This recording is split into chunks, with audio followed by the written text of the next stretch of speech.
Aloha, and welcome to this presentation of the Vegetarian Society of Hawaii.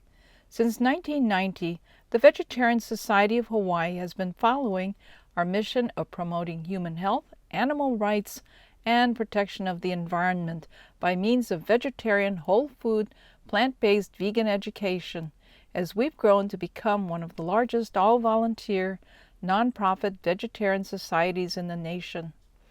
We're thrilled to have Dr. Grace O'Neill give this timely and informative presentation on COVID-19, including information on a preventive lifestyle and diet, and how people can stay safe and also do their part in keeping others safe.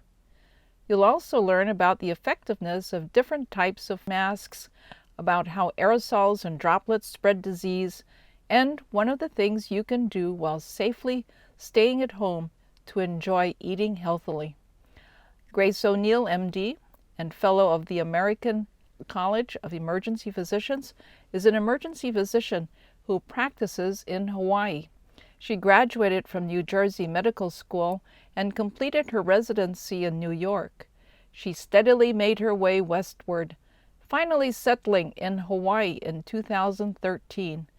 She has been a vegetarian for over 27 years and a vegan for the past 11 years.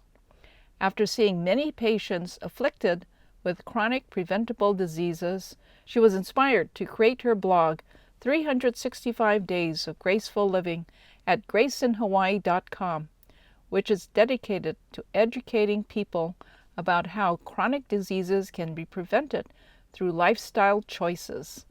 She and her husband, Tom, live here in Honolulu, where she also serves on the board of the Vegetarian Society of Hawaii. Please enjoy Dr. O'Neill's presentation, COVID-19 Awareness, Masks, Aerosols, and more. I'm an emergency physician in Hawaii. In this lecture, I will be covering how COVID-19 originated, the structure of the virus and how it replicates. I will compare it to other coronaviruses. I will talk about the transmission and prevention of transmission and the characteristics of the illness, address vulnerable population segments, what we are doing to mitigate the virus, possible treatments, and how you can improve your immunity to the virus. So what are coronaviruses? Coronaviruses are a large family of enveloped RNA viruses that infect vertebrates. They are extensive in bats but can infect other animals like birds, mammals, and humans. In humans, coronaviruses tend to cause the common cold.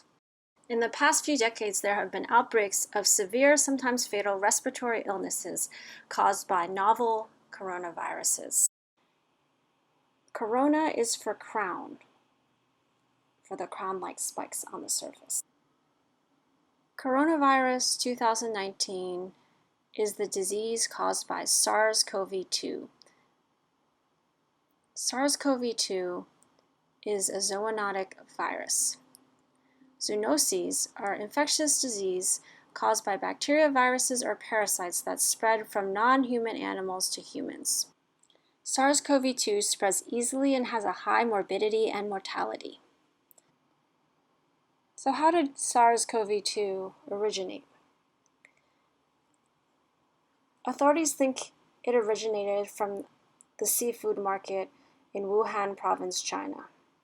The market is a wet market or wildlife market where live and dead animals are sold for human consumption. Animals are wet or sitting in excrement and blood and close together and near humans, making it easy for transmission. It is thought to originate from a bat, since the horseshoe bat transmitted SARS, and bats pass along viruses in their poop. If they drop the feces on a piece of fruit that a different animal eats, that animal then becomes the carrier. Bats harbor a significantly higher proportion of zoonoses than other animals. The intermediate host is likely a scaly anteater called the pangolin. Similarity to both the bat virus and the pangolin virus suggests that the viruses from the two animals may have exchanged genes before infecting people. SARS also originated in a similar manner. SARS shares 80% of its genome with SARS-CoV-2 virus. The pangolin is a critically endangered anteater, smuggled from Africa and Asia into China, where it's sold for its meat and scales. Scales are thought to provide a variety of benefits in traditional Chinese medicine. The purchase of a pangolin in a market can go for up to $600 per kilo. Unfortunately, deforestation has dramatically affected areas available for pangolins foraging, putting them in closer contact with other animals, including bats, which are reservoirs for some dangerous viruses. Hunting and marketing of these exotic, environmentally threatened animals have often provided a path for pathogens to be transmitted to susceptible humans. Here's a diagram of the different coronaviruses and the likely animal transmission of these coronaviruses to humans. So the common ones that probably people have heard of would be the Middle Eastern respiratory syndrome, or MERS, which was probably from a bat to a camel and then to humans, and then SARS, which was from a bat to a civet to humans, and obviously SARS-CoV-2, which is from a bat to pangolin to humans. Here's a chart comparing the different kinds of common viruses and their mortality. So as we can see here, you have the common cold all the way on the right, and it is infected with close human contact and infected surfaces, and the mortality is close to zero. And then you have flu, which is from close human contact and infected surfaces as well. The mortality is 0.1%. Then we have the last two, SARS and COVID-19. As you can see, they're both human-to-human transmission and close contact, as well as from animals. And in SARS, the mortality rate was 10%, and in COVID-19, we think the mortality is somewhere between 1 to 4%.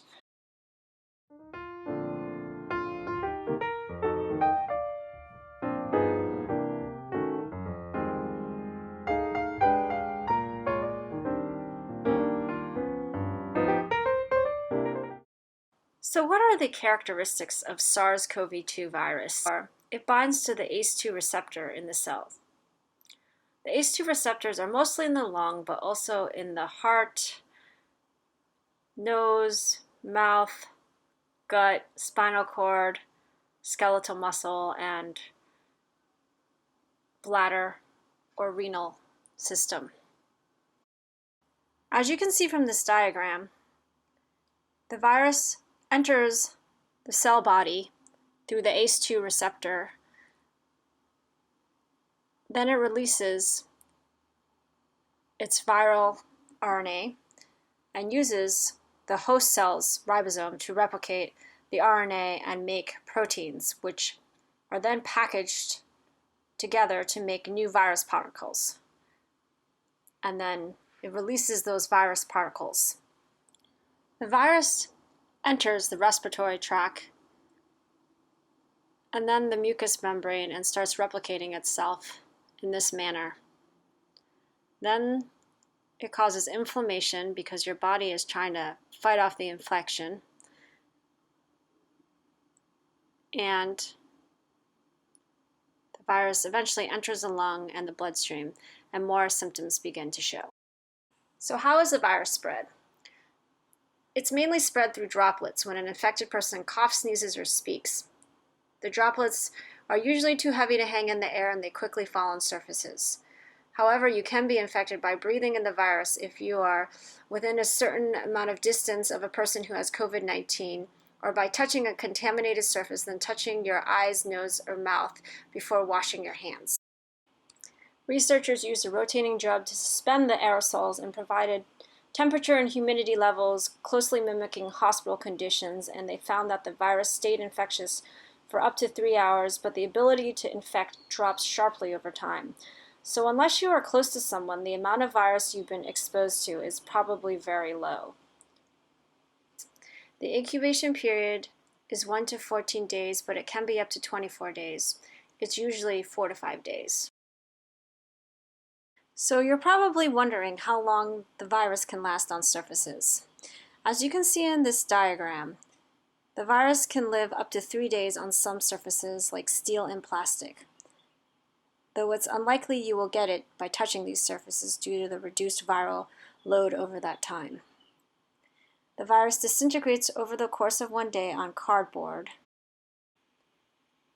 and it's not viable on copper after 4 hours. When the virus becomes suspended in droplets smaller than 5 micrometers, or aerosols, it can stay suspended for about a half an hour and then drift down and settle on surfaces. This is another study done on the stability of the SARS-CoV-2 virus in different environmental conditions. They found that the virus was highly stable at 39.2 degrees Fahrenheit, but at higher temperatures, the time for virus inactivation was reduced to about 5 minutes. There was no virus recovered from paper after about 3 hours. That's either tissue or printing paper, and no virus was detected from treated wood or cloth after about 2 days. The virus seems to be more stable on smooth surfaces like glass or a banknote. There was no virus detected on day 4 or stainless steel and plastic on day 7. That standard disinfectants worked quite well, with no virus detected after 5 minutes of placing disinfectant on them. The only thing that took about 15 minutes was soap. Given this data that the virus stays longer on steel and plastic, I would recommend wiping off your credit card when you go and pay for things. So how far do you have to stand away from someone who has the virus when they sneeze? There was a study done suggesting that droplets of various sizes are trapped in a turbulent gas cloud when someone coughs or sneezes, allowing them to travel up to 26 feet. The drops will fall continuously depending on their weight. The most visible drops will fall within 6 feet of the person.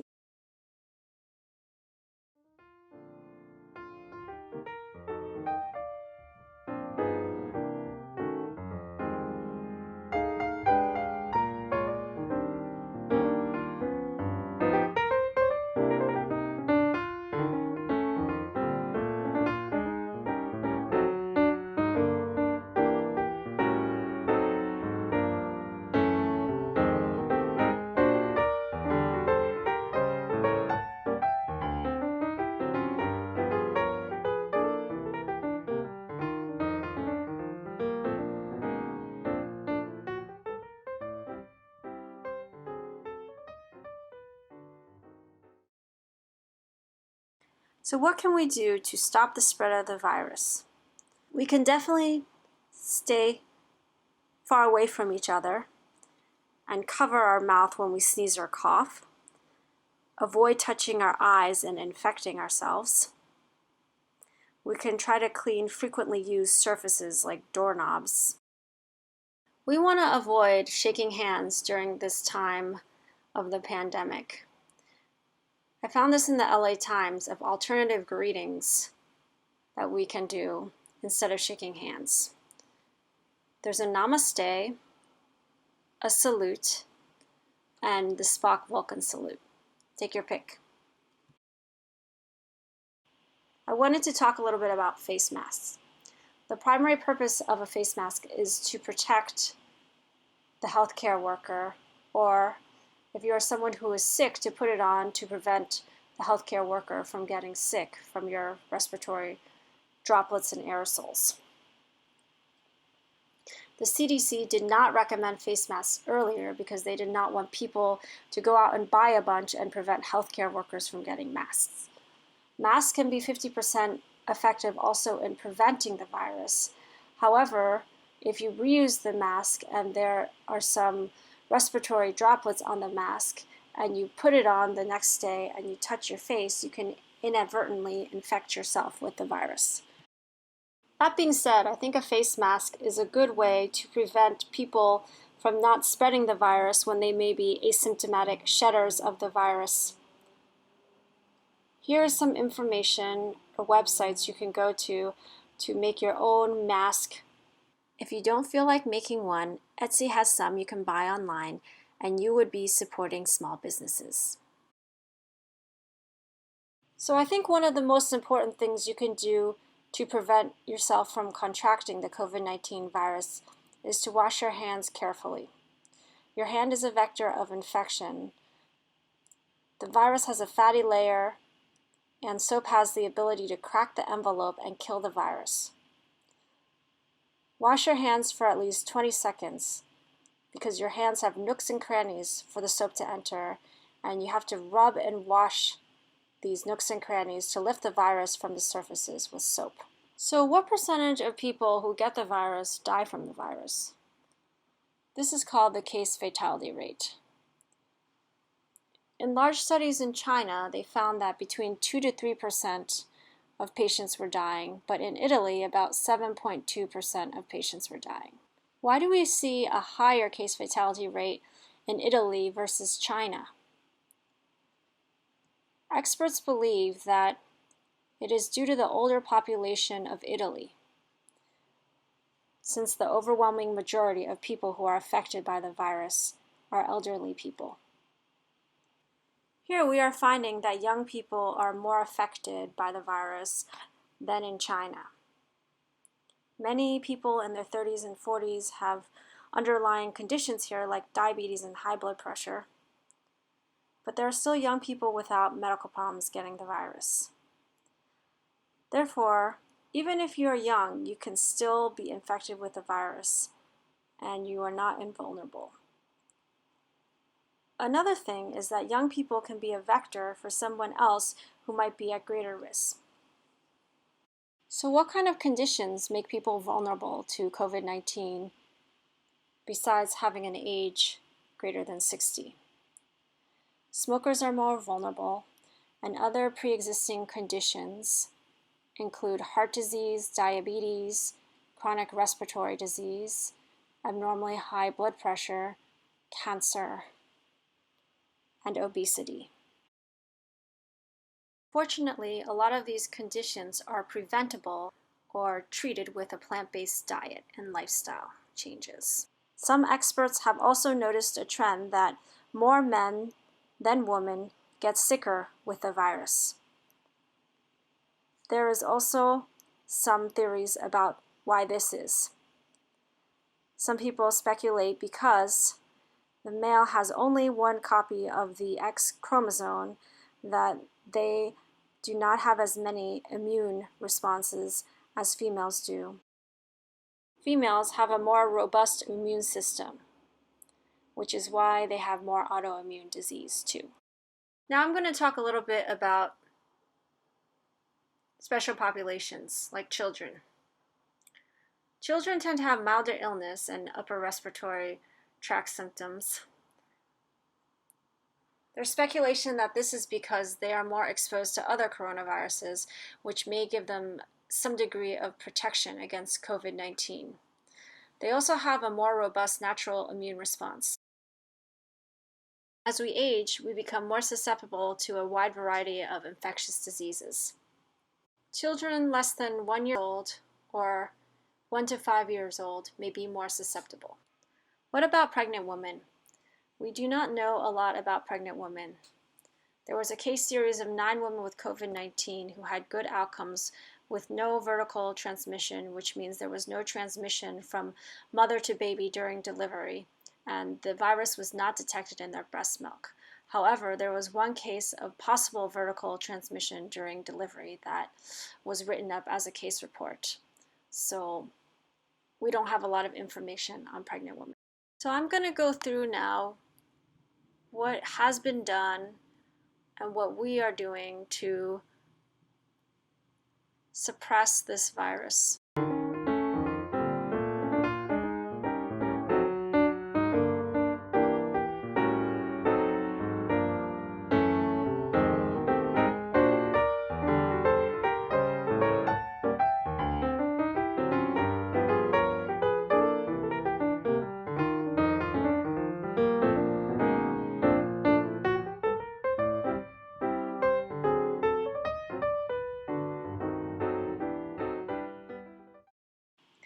As you can see, some other countries that have controlled COVID-19 relatively well have taken measures early on to control the virus, like Korea and Taiwan.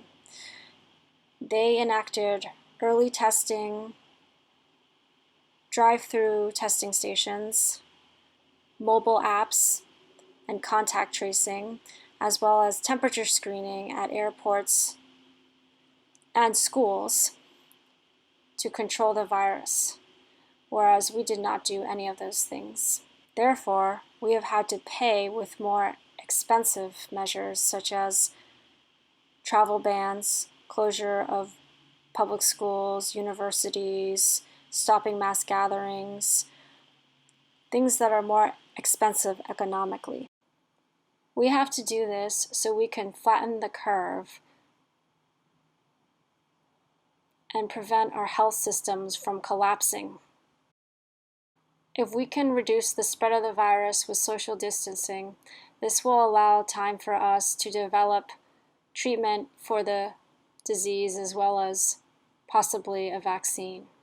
Also, this way we can make sure we have enough ventilators and other equipment to treat our sickest patients.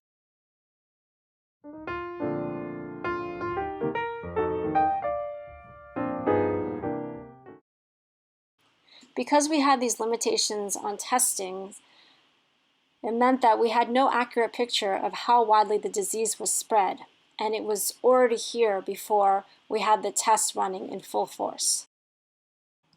Let's talk about testing now. So first, we had the COVID-19 PCR test. The problem with this test is the sensitivity is poor. It is probably 60 to 70% sensitive. So if you test negative, you may have the virus, but a very low viral load that is not detectable. You can test positive even after you get better. So it does not necessarily indicate an active infection. Next, we have rapid antibody testing, which is relatively new.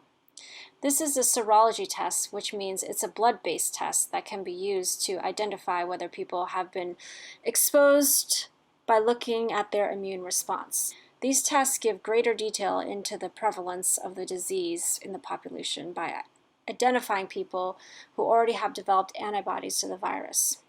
The IgM antibodies indicate if the patient has had an active or recent infection. The IgG antibodies develop later following the infection and usually don't begin to appear until 7 to 10 days after infection. It indicates past infection but does not exclude patients that have recently been infected and are contagious, especially if it is detected with the IgM antibodies. A positive result for IgM or IgG does not mean the patient's current symptoms are due to COVID-19, though. Another problem is not all patients will develop a detectable IgG or IgM response to SARS-CoV-2. The sensitivity of the antibody test is unknown. So what are the common symptoms that COVID-19 causes? The most common symptoms are a fever and dry cough. Other symptoms include fatigue. Some patients have sputum with their cough, difficulty breathing, sore throat, and headache. Other less common symptoms include chest pain, pink eye, and loss of a sense of smell. Most people's symptoms are mild and they should just stay home. About 13.8% of the patients are having severe symptoms and need to be hospitalized, and 4.7% of patients are critical in the intensive care unit. In those patients with severe disease, shortness of breath was present in 37% of the patients at admission compared to 15% of those without severe disease. There's probably about 25 to 50% of patients who are completely asymptomatic. Is there seasonality in the virus? We're hoping that our mitigation combined with our onset of the summer season will help diminish the virus. Classical seasonal viruses like the benign coronaviruses or flu viruses tend to go away in the summer and then come back in the fall. We don't know what is going to happen with the virus because it is a new virus. So what should you do if you test positive for COVID-19? If you test positive, please self-quarantine. The recommended quarantine is for 14 days. After resolution of your symptoms, or at least 72 hours after the resolution of fever and 2 negative swabs 24 hours apart, you can return to work. If you are not going to be retested, make sure your fever has resolved for 3 days, respiratory symptoms have resolved, and make sure it's greater than 7 days from the onset of your illness. Wear your mask at home and self-isolate from your family. Do people develop immunity after the infection? There is an antibody response, but unknown if this is protective.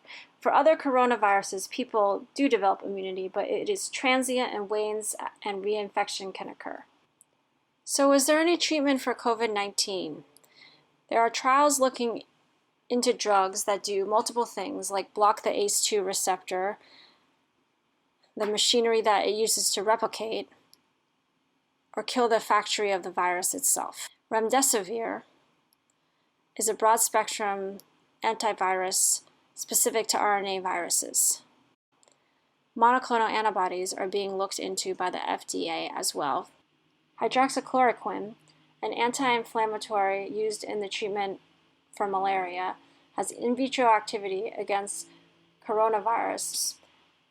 This is being used with azithromycin. Viagra is being researched as well, since nitrous oxide appears to kill SARS-CoV-2. There is also a possibility for convalescent serum from people who survive COVID-19. Antibodies from these people are given to people who have severe COVID-19, but unfortunately, this also has a possible danger of transmitting other infections.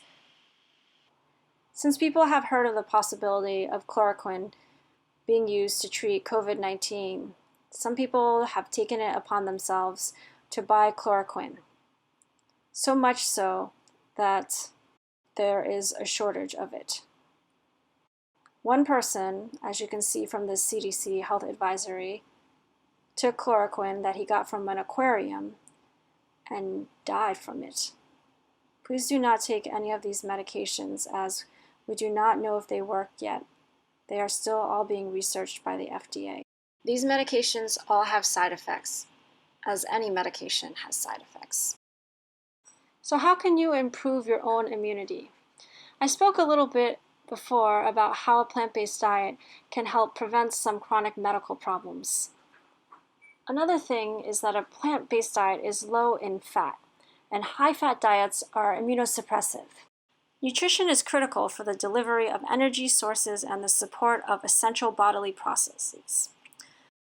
Vitamin C, vitamin A, vitamin E, vitamin D, which you can obtain from these different plant sources, are critical micronutrients. Deficiencies in these micronutrients can impair immune function. It's also important to keep your gut healthy. 70% of your immunity is in your gut. Also keep well hydrated, because this keeps the mucus thin and it's easier to remove the mucus from your body this way. Avoid refined sugar and excess alcohol intake, as excess alcohol intake can increase susceptibility to infection by depleting lymphocytes and suppressing production of cytokines.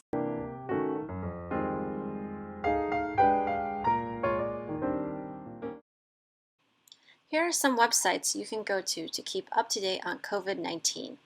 Hopefully we can suppress this virus. In the meantime, try to keep healthy on a whole foods plant-based diet. This will prevent you from chronic diseases that put you at more risk for having the dangerous consequences of contracting this virus. First, I want to talk about the right and the wrong way to wear a mask. I've seen some people wear a fluid shield, which I am wearing in this picture, but they do not have a surgical mask below them. This does not protect anybody else from your respiratory secretions. So if you are going to wear a fluid shield, please wear a surgical mask under it. This will provide some protection for you and also provide protection for others from you if you have COVID. Don't get me wrong, the fluid shield is definitely great for eye protection, but I just wanted to say that make sure you also wear a surgical mask or a mask underneath the fluid shield. I also wanted to comment on the way some people are wearing their masks. I've seen a lot of people wear face masks below their nose. This is not protecting them from inhaling respiratory droplets, and it is also not protecting others if they sneeze. I've also seen people pull down their masks to talk to people, but this is not protecting others from their respiratory secretions, and they are also not protecting themselves from COVID. So now I'm going to go and answer some common questions people have about face masks. The first question is, does a face mask protect the wearer from COVID at all? And if so, how much? A face mask does provide the wearer some protection. It is not as good as an N95 mask, which we save for healthcare workers, but there is still some protection in a face mask. This study tested 29 different fitted face masks on one man and one woman to see how effective they were in preventing the virus from getting through the face mask. As you can see, an N95 above is much more effective than a surgical mask in protecting from the virus. The N95 mask prevented 98.5% of particles from entering, whereas the surgical mask with ties prevented only 70% of the particles from entering. Surgical masks with ties prevented more particles from entering than the face mask with ear loops, though, which only prevented 38% of particles from entering. However, I am not sure that this is the case for everyone. It depends how well the mask fits on your face, and they only did this study on one female and one male. This is another study that looked at data from a bunch of different studies from different countries, looking at the transmission of SARS-CoV-2, as well as MERS, Middle East Respiratory Syndrome, and other coronaviruses when wearing face masks and eye protection. As you can see from this table, which summarizes their findings, a face mask, as well as eye protection, reduced the transmission of viruses. Also, physical distancing, at least greater than a meter, helped as well. So try to stand farther away from people. Now, we all know that wearing masks prevents other people from catching the virus from us if we have it, as some people can be asymptomatic as well when they contract the virus. In this study, they examined flu viruses, coronaviruses, and the common cold viruses to see how much a face mask can prevent people from spreading these viruses. As you can see from this diagram, both droplet particles and aerosol particles were reduced by wearing face masks. Another question is, what face masks are more effective in preventing COVID-19 spread? Now I'm going to talk about a recent Duke University study which ranked 14 different kinds of face mask by effectiveness. They examined these 14 different kinds of masks.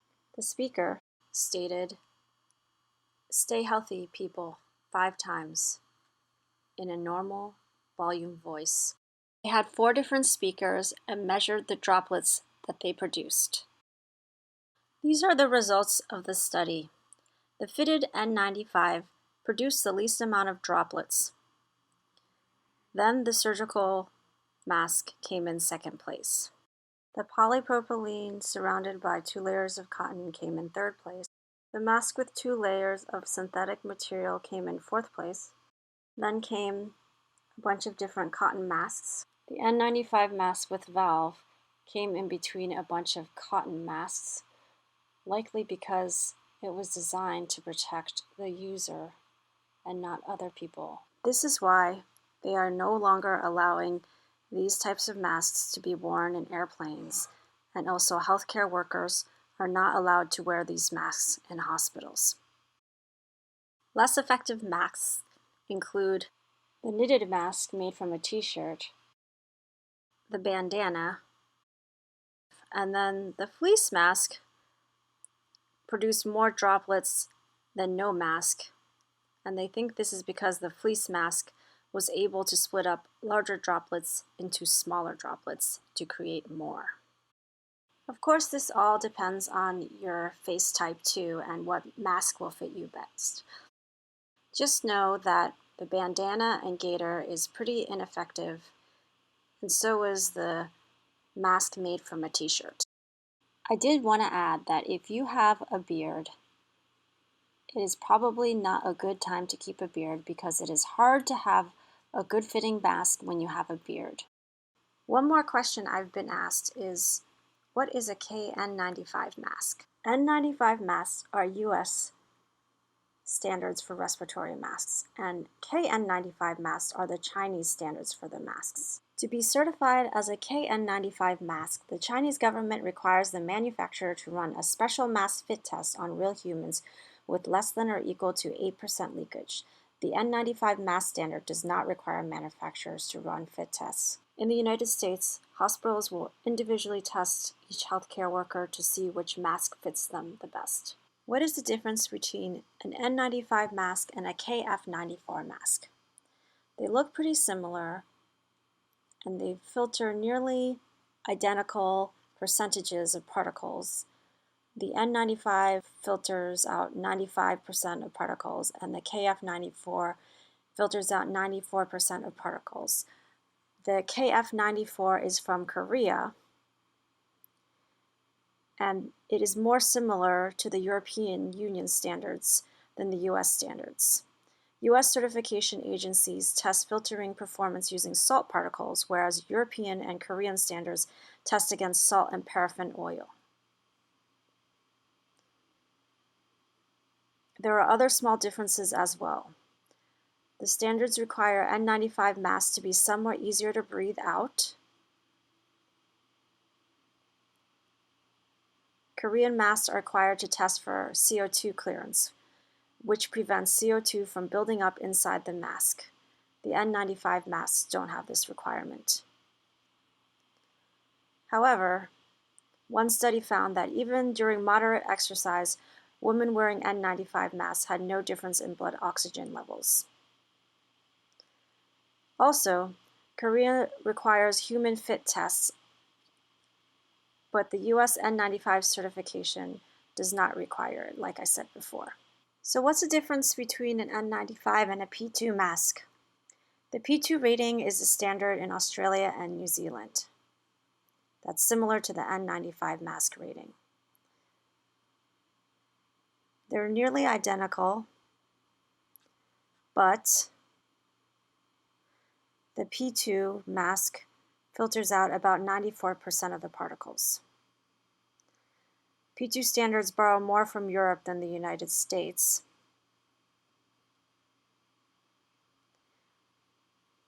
The manufacturers must perform fit tests on real humans. The N95 manufacturers, like I said before, do not. The P2 masks are somewhat easier to breathe out of, and Australia requires manufacturers to test their masks for CO2 clearance, which prevents CO2 from building up inside the mask. So the P2 masks are more similar to the KF94 masks than the N95 masks, but they are all very similar. I have one more thing to say. Watch out where you buy your N95 mask. A lot of the N95 masks have not pass testing.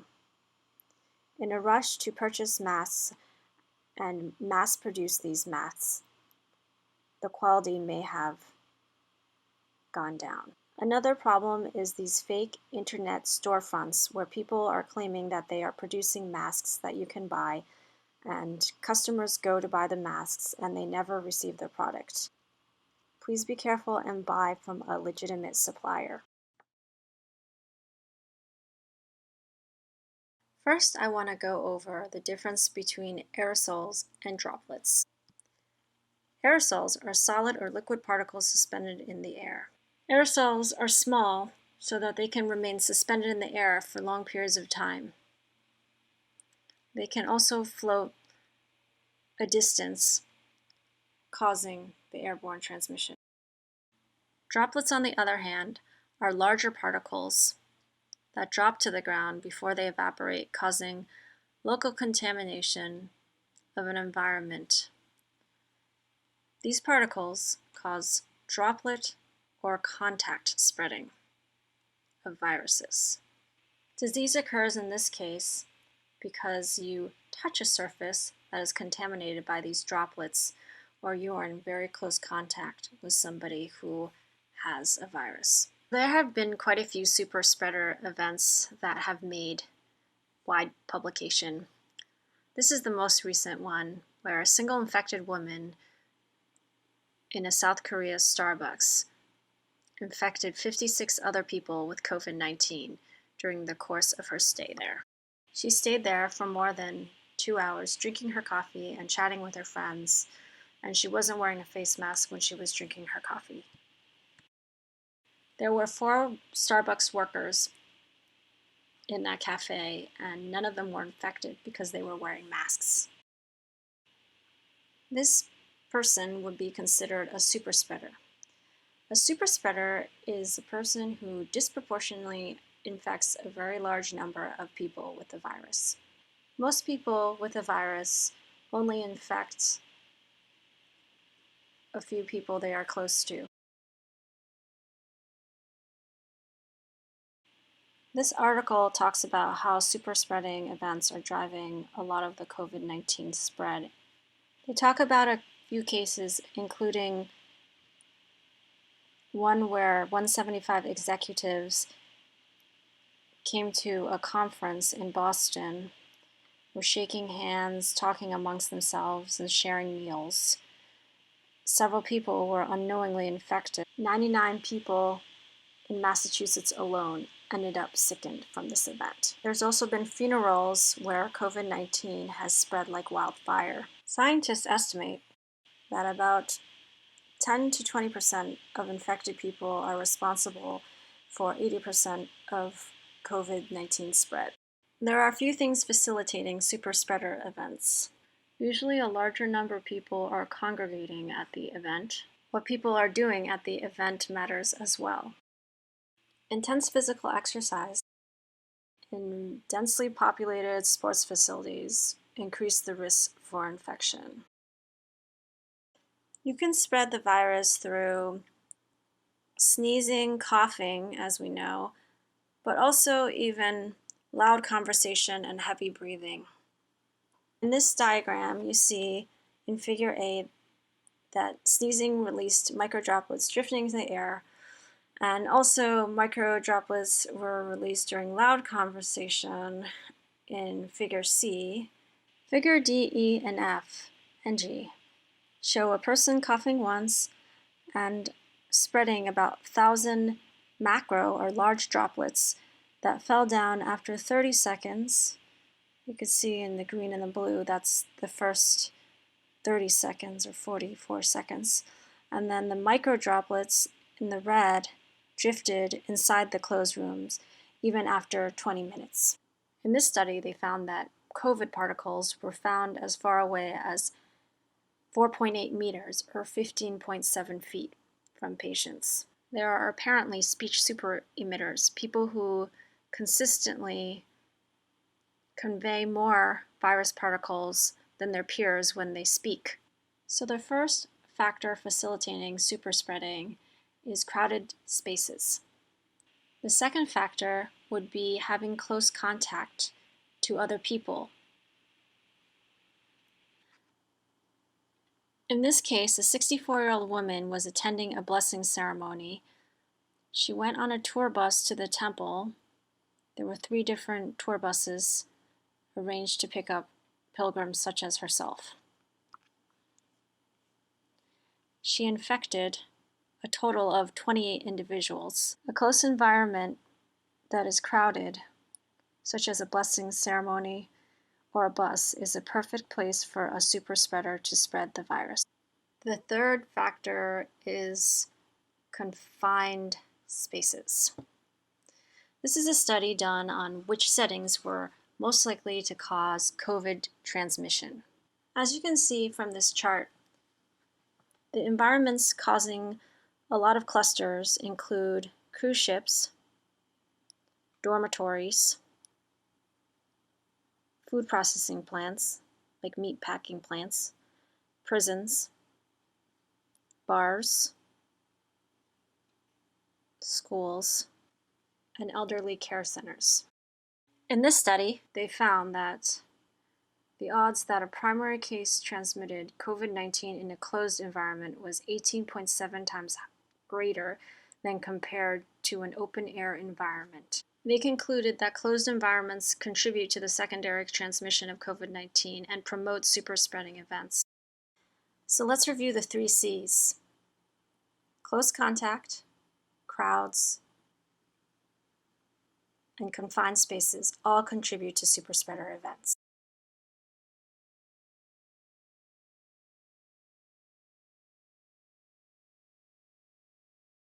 Has anyone seen this article in the New York Times? How flushing the toilet can fling coronavirus aerosols all over? Scary, huh? This is a study done showing that there was extensive contamination of the environment by a patient symptomatic with COVID-19. Toilet bowl and sink samples were positive, suggesting that there was viral shedding in the stool, which could be a potential route of transmission. After cleaning, though, samples were negative, suggesting that decontamination measures worked. This study looked at COVID in stool. In this study, they found that there is persistent amount of COVID shed in the stool. However, the stool COVID did not seem to carry substantial infectious risk. In the study, they demonstrated that viruses released into the intestines were inactivated by simulated human colonic fluid, and infectious virus was not recovered from the stool of COVID-19 patients, luckily. So it is unlikely that fecal-oral transmission of COVID would occur.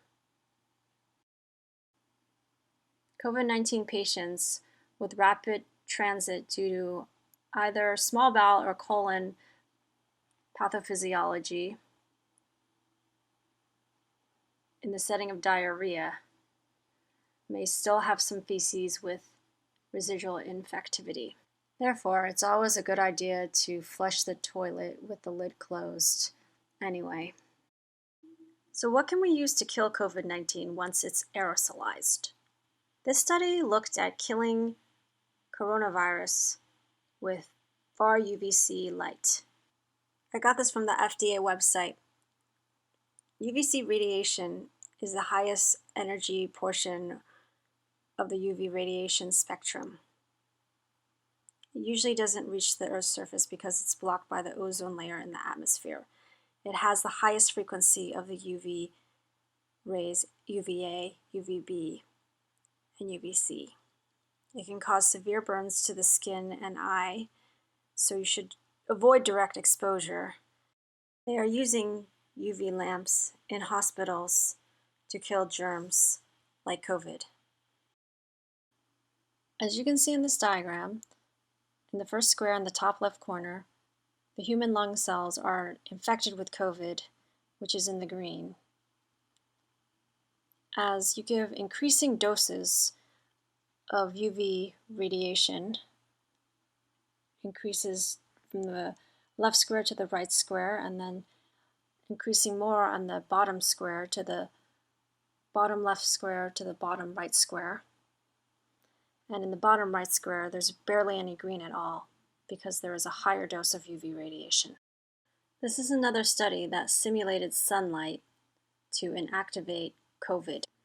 As you can see from this diagram, the more UVB radiation they used, the more inactivation of COVID. So could an air purifier capture the coronavirus? I found this article in Consumer Reports. HEPA filters are effective in capturing 99.97% of particles that are 0.3 microns in diameter. COVID is 0.125 microns, but the droplets that it travels in when people cough, talk, or breathe initially are larger, around 1 micron. However, an air purifier has to be capable of consistently drawing in enough air to decrease the amount of virus particles in the air. So it has to be able to cycle the air through the filter faster to give it a better chance of catching virus particles.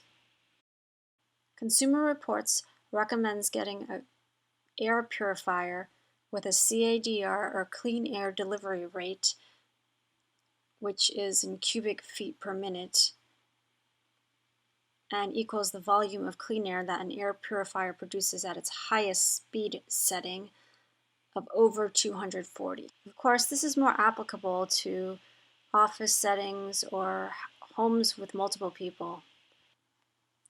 Now I'm going to move on to heating, ventilation, and air conditioning filters. These are also designed to filter pollutants or contaminants out of the air that pass through them. Air cleaning and filtration can help reduce the airborne contaminants, including particles containing viruses. However, as this EPA website says, by itself, it's not enough to protect you from COVID-19.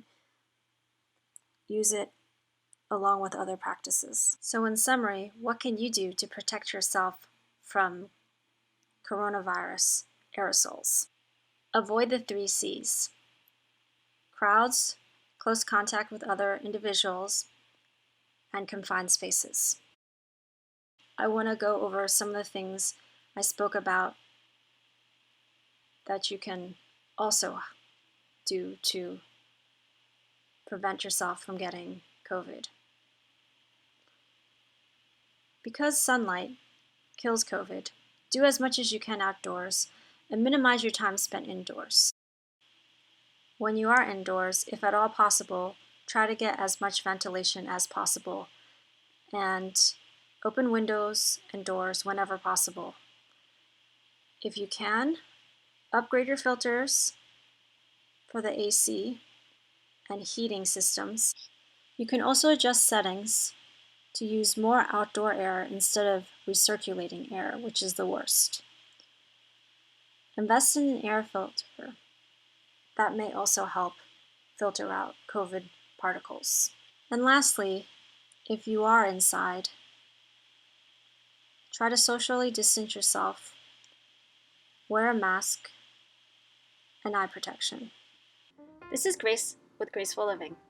Have you gotten a little bit bored during the pandemic?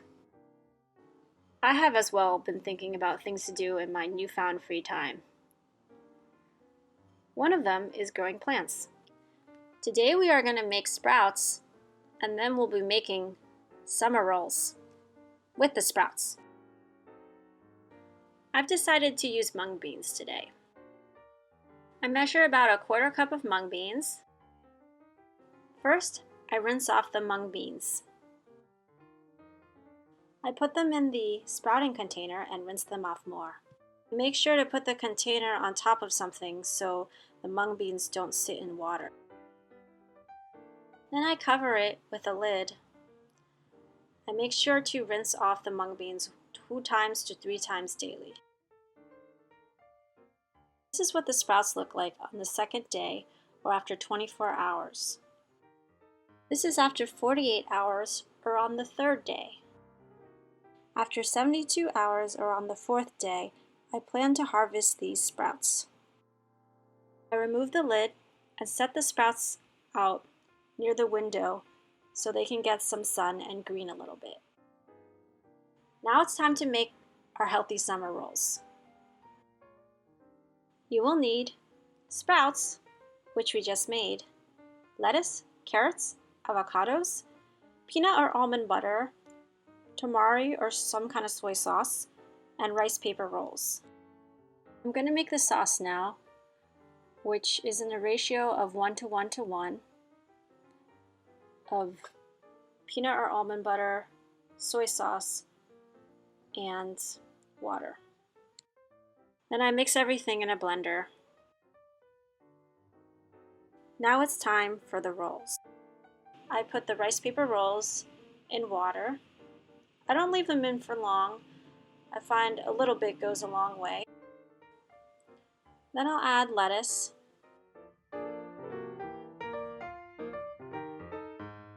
Now I'm going to wash off my sprouts and I'm going to add them to the rolls as well.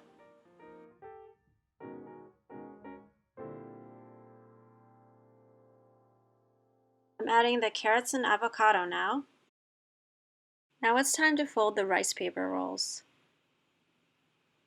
I roll them up and fold in the edges and seal it.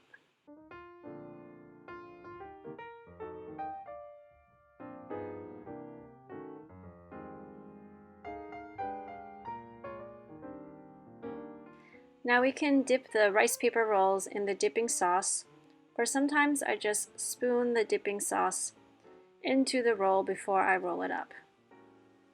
I find that it's absorbed into the lettuce that way.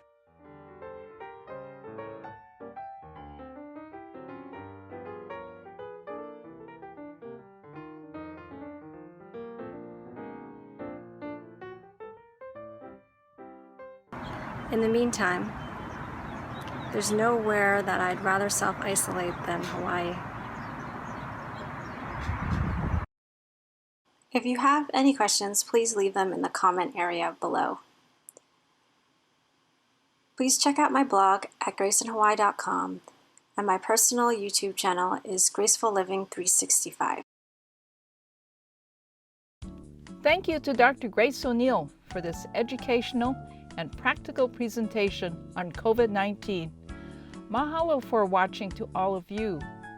Please stay safe and healthy. Ahui ho.